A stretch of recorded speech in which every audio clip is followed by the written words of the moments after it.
എല്ലാ കാലത്തും ഈ ഭാരത നാട്ടിൽ സമുദായത്തെ നല്ല വഴിക്ക് നയിച്ചത് മുസ്ലിം ലീഗല്ലേ. വല്ല വിപത്തും അകപ്പെട്ടാൽ ഒഴിവാക്കാൻ രംഗത്തെത്തിയത് എല്ലാ കാലത്തും ഈ മുസ്ലിം ലീഗല്ലേ.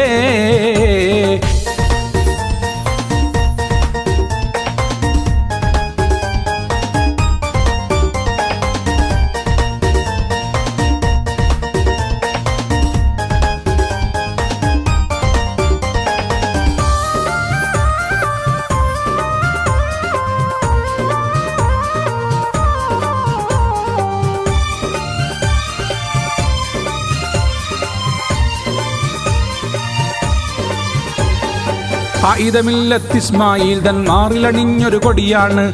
കശ്മലരോടടരാടാൻ സീതി സാഹിബ് ഉയർത്തിയ കൊടിയാണ്. കൺമണി ബാഫ